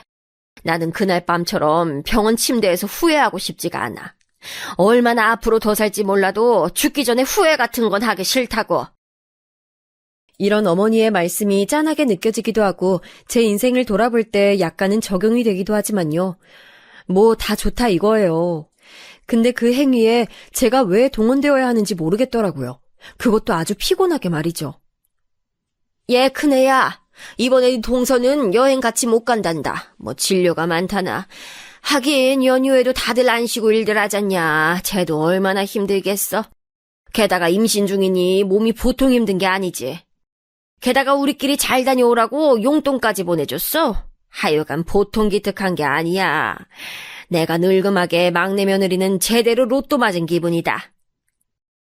아니 이런 말을 어떻게 며느리가 하나도 아니고 딸랑 둘이 있는 중에 말을 할 수가 있나요? 저는 뭐 로또가 안 됐다, 잘못됐다고 표현하고 싶으신 게 느껴져서 좀 짜증나더라고요. 본인이 아팠던 거면 아팠던 거지 왜 그 한을 자식들을 통해서 그것도 큰 며느리인 저를 통해서 풀려고 하시는지 모르겠어요. 저도 애 어린이집 보내고 집안일 하랴 새로운 일 알아보느랴 엄청 바빴어요. 그런데 어머니는 툭 하면 전화해서 아직도 어디가 아프네 하고 신파를 읊어대시는 거예요. 적당선에서 무시하고 제가 할 수 있는 것들은 해드리고 있었어요. 사실 다 안 해버리는 방법도 있었지만 당시에 남편이랑 저랑 사이가 별로 좋지 않았거든요. 제 잘못은 아니고 남편이 새로 사업을 한답시고 일을 벌린 게 있었어요. 그 일이 바쁘기도 하고 너무 고생스럽다 보니 얼굴도 몇 번 못 보는 데다가 남편은 매일매일 날이 서 있었답니다. 저기, 당신 이번에 애 데리고 어머니한테 좀 다녀와. 난 이번에 못 갈 것 같아. 혼자 운전해서 갈 수 있지? 5분도 안 되는 거리잖아. 이때 저도 받아쳐서 뭐라고 하려고 했지만 사실 그냥 가서 밥만 먹고 오면 되기도 하고 남편이랑 웬만하면 싸울 거리를 만들고 싶지 않았어요. 정말 둘 다 예민해지고 입만 열면 싸워댈 때고 우리 딸은 심장이 좀 약한 편이라서 저도 괜한 에너지를 소비하고 싶지 않았거든요. 진짜 애 크기만 해봐라. 아픈 것만 좀 정상이 되기만 해봐라 하고 약간 벼르고 있었답니다. 무튼 그렇게 해서 저 혼자 운전해서 어머니한테 다녀오기도 했는데 이때 되게 황당한 부탁을 하시는 거예요. 예, 너 그러고 그냥 가지 말고 이거 전이랑 음식들이 너무 많으니까 네 동선에 좀 갖다 주고 가. 애는 여기 놔두고 너만 잠깐 몸만 다녀오면 되잖아. 갔다 올 수 있지? 네? 아니요, 어머니. 저 이후에 약속 있어요. 아니. 저도 저희 집 가야죠. 그리고 이 사람도 없는데 제가 무슨 혼자서 서방님 댁을 가요. 나중에 동서 보고 들려서 가져가라고 하세요. 이 말을 하면서도 전 너무 어이가 없어서 표정 관리가 잘 되지 않았어요. 되게 당황스럽고 짜증이 나서 아주 꺼벙한 눈을 하고 어머니를 어이없단 듯 쳐다보고 있었어요. 그런데 어머니도 얼마나 약삭빠른지 제가 기분 나빠할 걸 미리 알고 계셨던 건가 봐요. 제 쪽은 일부러 보지도 않고 계속해서 본인 할 말만 따다다 전하시는 거예요. 으이그, 야! 네 동서가 여기 왔다 갔다 할 정신이 있었으면 진즉 왔겠지 않았겠냐? 여기 못 와서 너무 미안하다고 용돈도 보내고 과일도 보내잖아. 그럼 지도 명색이 시댁 있는 며느리인데 시댁에서 만든 나물이면 전 맛이라도 봐야지. 둘이서 이 명절에 뭘 해다 먹겠어. 나라도 해다 줘야지. 그러니까 그걸 본인이 알아서 하시던지 아니면 본인 막내 아들이랑 얘기를 할 것이지 왜 애를 안고 운전까지 해서 온 저를 시키는 걸까요? 저는 딱 잘라서 못하겠다고 말씀드렸어요. 갈수록 저는 스트레스 받을 만한 거리들을 제 안에 쌓아두고 싶지 않았거든요. 어머니, 저도 집에서 엄마 아빠 다 기다리고 계셔서 안 될 것 같아요. 여기서 동선에까지 차로 간다고 해도 지금 차 밀려서 40-50분 걸려요. 저희 집은 저 온다고 밥도 안 먹고 기다리고 계시고요. 그거 왕복해서 왔다 갔다 하면 저는 오후 시간 다 버리는 거예요. 애도 지금 지쳐서 잘랑말랑한데 그렇게 되면 너무 피곤해서 안 될 것 같아요. 나중에 동서랑 얘기하시던지 아니면 서방님 오라 하세요. 이렇게 톡 쏘아 붙이면서도 전 하나도 너무한다는 생각이 들지 않았어요. 본인 아들, 둘째 아들과 그 며느리가 안아본 것에 대해서는 한마디도 못 해놓고 이 자리에 꾸역꾸역 시어머니 혼자 명절 보낼까 찾아온 저한테 그러시면 안 되는 거잖아요. 제가 무슨 동네 북도 아니고 왜 온 김에 다 시켜 먹으려고 하는 거냐고요. 어머니는 역시나 그 꽁한 성격답게 그때 입을 꽉 다무르시더니 잔뜩 화가 난 표정을 지으시더군요. 그러면서 너무 웃긴 게 삐진 티를 아주 단단히 내시는 거예요. 전 부치고 잡채하는 건 저랑 같이 해놓으시고서 막상 집에 간다고 준비하는 저한테는 조금도 내주시질 않더라고요. 무려 제가 직접 했는데도 말이죠. 저도 이미 기분 버릴 대로 다 버려서 그냥 대충 챙겨 입고 졸려서 칭얼대는 딸내미를 안고 그냥 나와버렸어요. 그리고 어머니는 그걸 갖다가 그 다음날 단톡방에 정말 믿을 수 없는 넋두리를 늘어놓으시면서 터뜨리셨더라고요. 내 팔자가 복이 없어서 서방 보내놓고 암이나 걸리고 내 말 들어주는 사람도 없고 이번 명절은 정말 너무 우울하다. 둘째네는 늦게라도 다녀갔으니 고맙다. 니네 얘기 아니니까 신경 쓰지 말아라. 이렇게 글을 몇 줄 써두셨는데 저 아침에 일어났다가 이 통 내용 보고 정말 기절할 뻔했잖아요. 너무 스트레스 받아서 말이에요. 당장 전화해서 따질까 말까 하다가 남편이 외려 저를 다그치길래 이제 이쪽이랑 싸우게 됐어요. 당신 어제 어머니한테 안 갔어? 내가 다녀오라고 했잖아. 와, 어이가 없네. 내가 하고 싶은 말을 당신이 하고 있어 지금. 나 어제 갔다 왔다 어머니한테. 전화해서 지금 삼자대면 해볼래? 나도 지금 어머니한테 따지고 싶어. 왜 글을 그 모양으로 써놔서 하소연을 하고 계시냐고. 지금 동선에만 쏙 빼고 아니라고 말하는 자체가 뭐야. 큰며느리인 나한테 불만이라는 거 아니야? 나 이런 식이면 이제 어머니한테 안 갈 거야. 그러면서 둘이 얼마나 불티나게 싸워댔는지 생각해보면 싸운 것도 웃겨요. 남편이 무조건 저한테 미안해해야 하는 부분 아닌가요? 저보고 왜 말을 그렇게 하냐며 엄마 기분 하나 못 맞춰주냐면서 물고 늘어지더라고요. 그러니 저는 점점 남편과 어머니에게 이골이 나기 시작했고 그 다음 명절에도 저 혼자서는 안 간다고 버텼어요. 결국 그 해에는 제가 안 가고 동서만 갔었던 건지 동서가 아주 보란듯이 사진을 찍어서 올렸더라고요. 이런 부분들이 너무 얄밉게 느껴졌어요. 그러던 어느 날 갑자기 동서가 저한테 만나자고 하는 거예요. 형님, 시간 되세요? 괜찮으시면 제가 그쪽 동네로 찾아뵐게요. 다른 게 아니라 형님 찾아뵙고 드리고 싶은 말씀이 있어서요. 당시에 저도 궁금하기도 하고 동서랑 따로 밖에서 만나본 적이 없기 때문에 좀 알고 싶긴 했었어요. 우리 집 근처로 자기가 찾아와서는 외제차에서 내리면서 몬 과일 세트랑 쇼핑백들을 갖고 내리더군요. 어머, 동서 이게 뭐야? 뭐 이런 걸 갖다 줘. 에이, 형님. 제가 결혼하고 정신이 없어서 얼마간 형님을 챙겨야 하는데 그러질 못했어요. 이거 얼른 사용하지 마시고 받으셔요. 그렇게 말하면서 저한테 쇼핑백을 내미는데 일순간 기분이 좋았지만 그래도 좀 마음이 편하진 않더라고요. 그렇게 저한테 선물을 잔뜩 하고는 각자 주문해서 차를 마시게 됐어요. 별로 편하지 않은 관계의 동서였고 그리고 명절에 자기가 다녀온 티를 내면서 여우짓을 하던 모습이 좀 쎄하더라고요. 이제서 갑자기 저한테 이렇게 곁을 주면서 연락을 해온 것도 좀 심상치 않았고요. 얘기 나눠보니까 역시 저한테 용건이 있긴 했던 거예요. 근데 듣고 보니까 너무 웃기기도 하고 하여간 안 좋은 쪽으로 기가 차서 대답을 금방 하진 못했어요. 한편으론 어머니가 좀 짠하기도 하고 또 한편으로는 동서 눈에는 내가 그렇게 만만한가 싶어서 황당하기도 했었고요. 저 형님 다른 게 아니라 아주 중요한 얘기예요. 우리 어머니 암이셨잖아요. 근데 몇 번 상황을 제가 좀 지켜보니까 재발이 되실 수도 있고 혹 아니라고 해도 이제 자식들이 조금은 역할을 나눠가야 할 것 같더라고요. 저희 남편도 한참 그 부분에 대해서 관심이 많아요. 어째 점점 뉘앙스가 누군가가 결국은 언젠가 모셔야 하지 않냐 그 얘기인 것 같았고 역시나 제 예감은 적중했어요. 제가 슬쩍 중간에서 말을 가로채서 먼저 물었죠. 그러니까 동서 말은 그거지? 누군가 모셔야 할 텐데 그게 동서는 안 될 것 같다. 어려울 것 같다. 이 얘기야? 탁 집어서 물었더니 동서는 일순간 안경 너머로 눈이 잠깐 커지더니 다시 난감한 듯 웃으면서 말하는 거예요. 아유, 얘기가 그렇게 전달이 돼버렸네요. 사실 뭐 크게 다른 얘기는 아니긴 하지만 네, 아무튼 저도 그런 의미로 말씀을 드린 거긴 해요. 아시다시피 저희 아빠 병원이 엄청 바쁜 관계로 지금 남편이 혼자서 애 케어하는 것도 힘들 정도로 제가 집안일을 못해요. 진짜 엉망진창이라 애도 불평하고 남편도 엄청 뭐라 말을 하고 있거든요. 이 정도로 살림솜씨도 없고 가정을 거의 못 돌보고 있네요. 이때쯤 저도 슬쩍 미간에 주름이 잡히더군요. 동서, 말 돌리지 않고 바로 말해줬으면 좋겠어.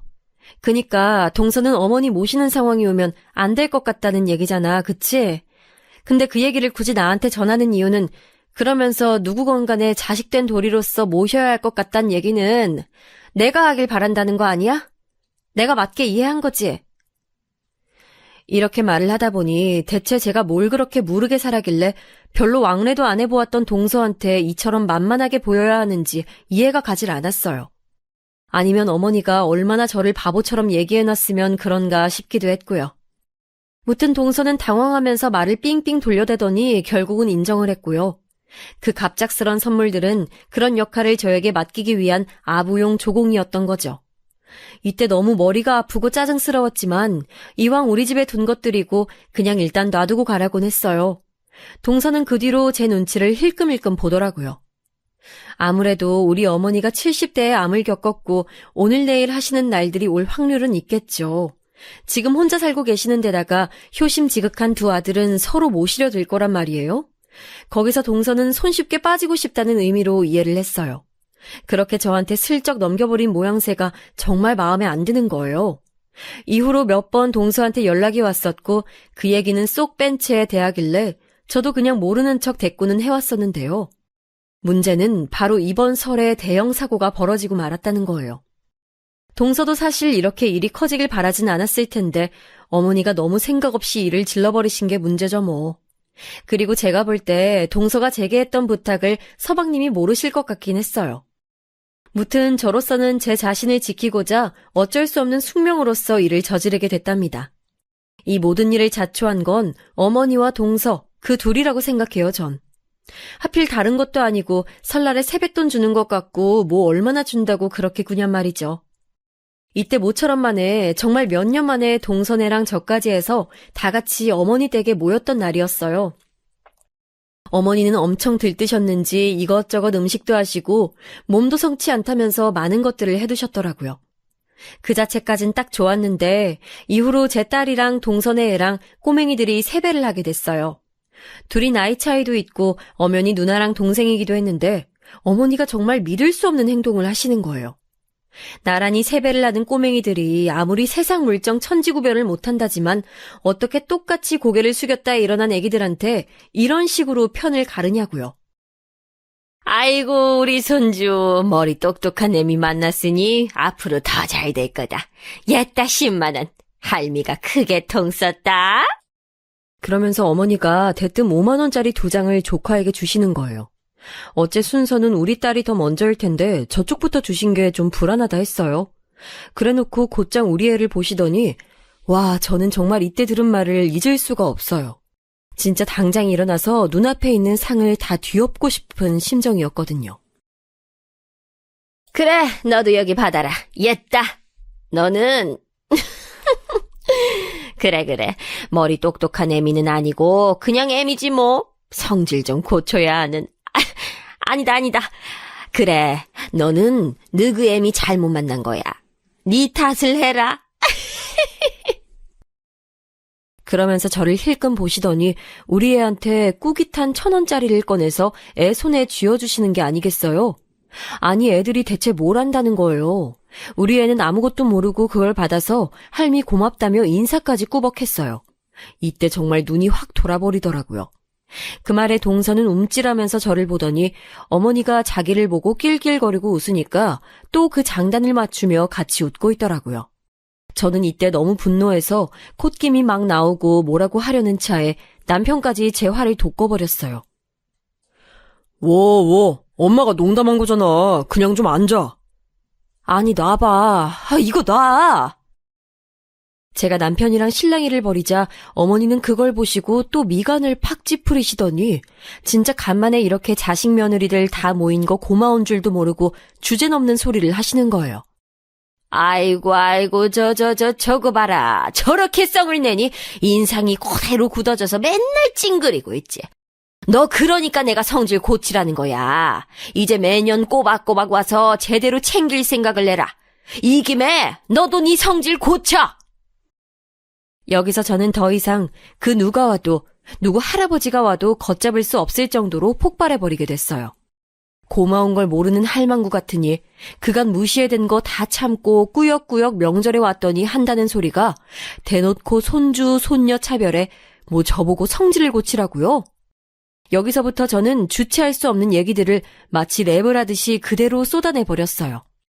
저한테 손가락질 해가면서 낄낄거리던 어머니는 제 얘기가 길어질수록 점점 얼굴을 붉히셨고 이내 평소에 하듯 입을 앙다물고 분노에 차서 저를 노려보시더군요. 달라진 게 있다면 그 노려보던 대상이 저뿐 아니라 그렇게 오구오구 하시던 동서한테도 불길이 튀었다는 거예요. 그렇게 오기야 금이야 로또 며느리야 하던 막내네 며느리한테 미리 버림받은 게 어떠신지 아주 의중이 궁금했어요, 전. 제 성질을 뭐 어떻게 고치라는 말씀이세요? 어머니도 어머니 앞길부터 미리 좀 보셔야 할 텐데 왜 엄한 제 걱정을 하시는지 모르겠네요. 어머니 그거 아세요? 모르시겠다. 동서가 저한테만 다녀와서 말을 했었거든요. 당연히 아실 리가 없겠네요? 이쯤부터 동서 눈이 커지더니 그때 식탁에서 사과를 아삭거리며 먹고 있던 서방님까지 동시에 저를 아주 뚫어지게 응시하는 거예요. 남편도 분위기 험악한 상황에 제가 맞받아치기 시작하니까 긴장하는 눈치였고요. 저는 애지간해서 폭탄을 터뜨리지 않았거든요. 의사 며느리랍시고 동서가 그렇게 예쁘세요?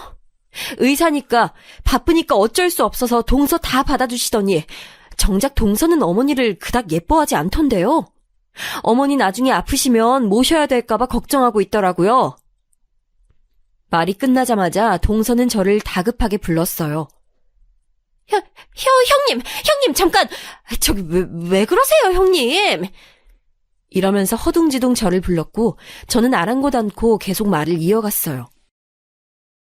저야말로 잘 모르겠으니까 동서랑 어머니랑 둘이 얘기해보세요. 전 성질 나빠서 어머니 못 모실 것 같거든요. 어머니도 싫으시잖아요. 근데 어째요? 그럼 희망은 동서밖에 없는데, 동서가 어머니 모시기 싫다고 저 찾아왔었어요. 어머니 좋아하시는 명품이랑 사가지고요. 아주 자기한테 모시라고 할까봐 기겁을 한 눈치더라고요. 이쯤부터 진짜 뭐 폭우라도 쏟아지고 그걸 다 얻어맞은 양 일동이 전부 저를 빼고 조용했어요. 꼬물거리는 애들 목소리를 제외하고 말이에요. 남편 그리고 서방님 어머니는 믿을 수 없다는 눈으로 동서 쪽을 쳐다봤고 동서는 안경을 벗더니 고개를 푹 숙이곤 식탁 의자에 털썩 앉았어요. 동서도 대차게 얄미운데 전 모든 악의 근원은 어머니라고 생각하거든요.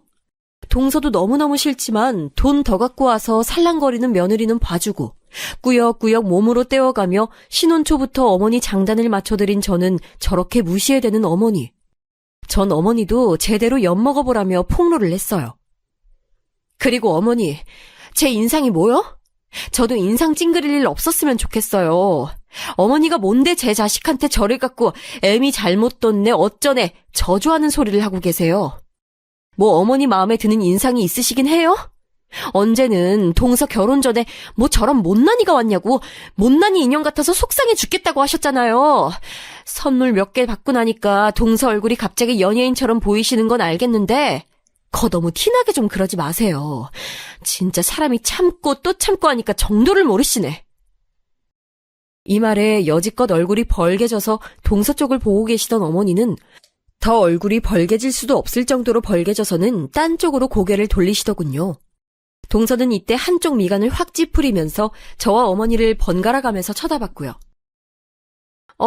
오해하지 마, 동서. 나는 동서 같고 정말 단 한마디도 안 했어. 난 듣기만 했어. 듣기만 한 게 잘못은 아니지? 내가 판을 벌린 것도 아니고. 상견례 갔다 와서 어머니가 나한테 그런 거야. 며느리 잘못 들였다고.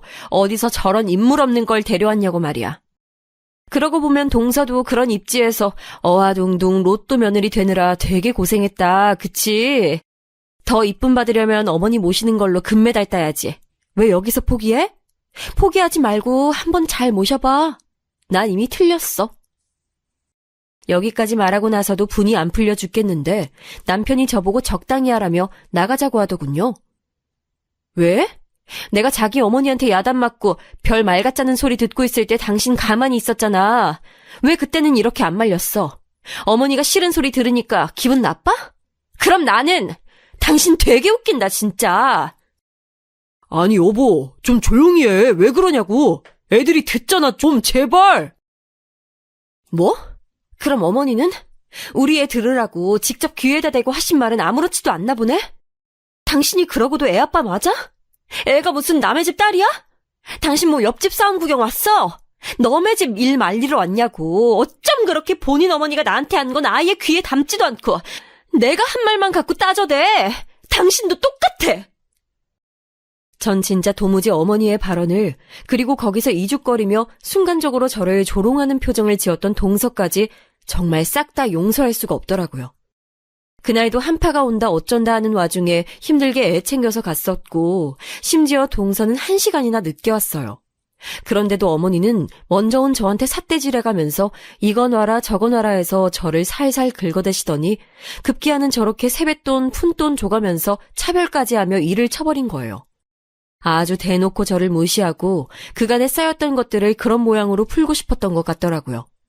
하지만 저도 똑같이 나이 먹어가는 처지에 제가 왜 참아야 할까요? 바보같이 시집살이며 조롱하는 소리 계속 듣다가 그대로 60, 70 먹어서 그제서야 이제 죽고 없는 시댁 욕하는 인생 살기는 싫더라고요. 이렇게 난리를 쳐버리고 남편이 끝끝내 가자고 해서 애를 안고 집으로 돌아왔지만 그 뒤로 지금 이 순간까지도 저와 남편은 냉전 중이에요. 정말 한마디도 네가 잘못했네 잘했네 하는 얘기는 저한테 하지 않고 있어요. 어쩜 저렇게 지 엄마랑 똑같아서 저한테 화나는 걸 그대로 꾹 참고 열받은 티를 내면서 집 문이란 문은 다 탕탕거리면서 썽을 부리는지 모르겠네요. 그러면서 똑같이 지 엄마처럼 속으로 쌓아두고 있다가 저한테 한 번에 털어넣으려고 하겠죠. 하지만 저는 그걸 기다려주다가 그대로 당해줄 생각은 없거든요. 남편에게 통보해뒀어요. 나 지금 냉전 상태 너무 불편하고 내가 잘못한 건 없다고 생각해. 당신은 내가 어머니한테 그동안 듣는 말들이나 불리한 상황들 다 알면서도 조금도 내 편 들어주지 않았어. 동서네가 대판 싸워서 이혼 얘기가 나오건 말건 알 바 아니고 나는 당신과 내 관계를 똑바로 하고 싶어. 계속 그렇게 냉전으로 가겠다고 한다면 내 미래에 당신은 없어. 내가 괜한 마음으로 그날 터뜨린 거 아니야. 끝장볼 생각으로 터뜨린 거니까 똑바로 처신해. 이렇게 해두고 남편의 답을 기다리고 있는 중이에요.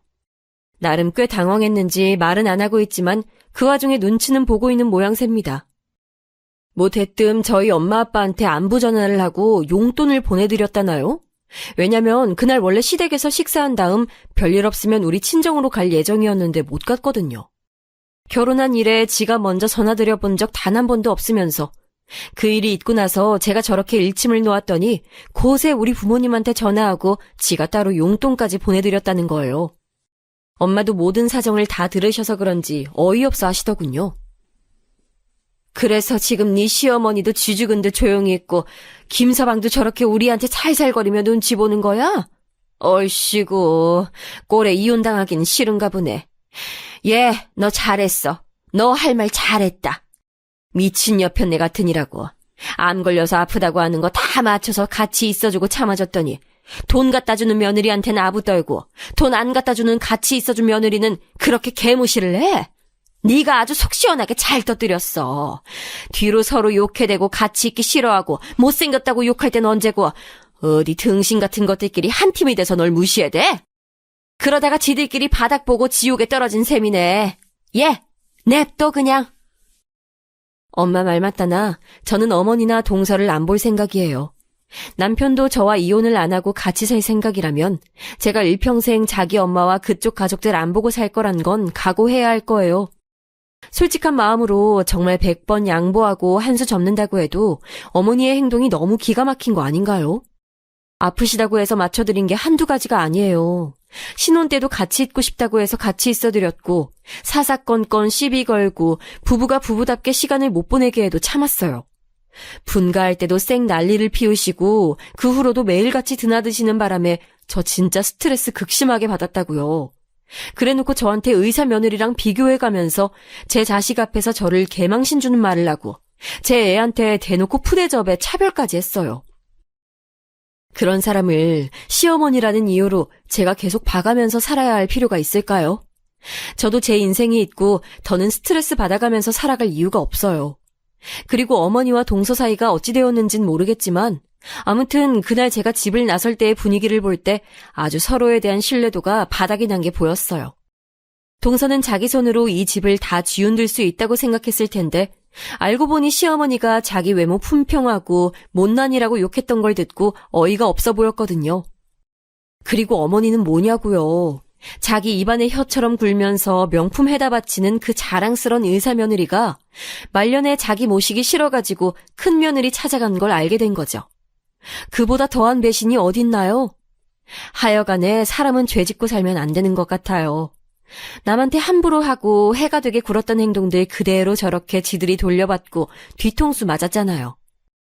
무튼 저는 이날 폭로해버린 게 제 그간 인생사 중 가장 잘한 일이라고 생각하고요. 올해 첫 시작을 열면서 정말 저의 답답하고 지루했던 결혼 생활을 비로소 해소한 일이라고 봐요. 또 같은 기회가 있다면 똑같이 했을 거고요. 제 안에서는 이미 어머니와 인연을 끊었고 그 둘도 이제 원수만도 못한 사이가 되었을 텐데 명절에 이제 누가 왔다 갔다 할지 참 볼만하겠네요. 그냥 둘이 그렇게 평생 백년해로 했으면 좋겠네요. 저는 2번 다시 시댁이라는 것에 얽매이지 않고 편하게 제 인생 살 예정이에요. 남편이 어떻게 결정하느냐에 따라서 결혼 생활도 생각 중이라 많은 방편들을 생각하고 있네요. 생각보다 술술 떠오르는 걸 보니 결혼 내내 저도 너무 많이 지쳐있나 봅니다. 지 엄마밖에 모르는 것들은 아예 장가를 가면 안 되고 장가를 가서도 그 모양이면 언제건 다시 혼자가 되어 살 각오도 해야 된다고 봐요. 그럼 속 시원히 털어놓고 저는 또 제 하루를 열심히 살아가도록 하겠습니다. 모두들 건강하세요.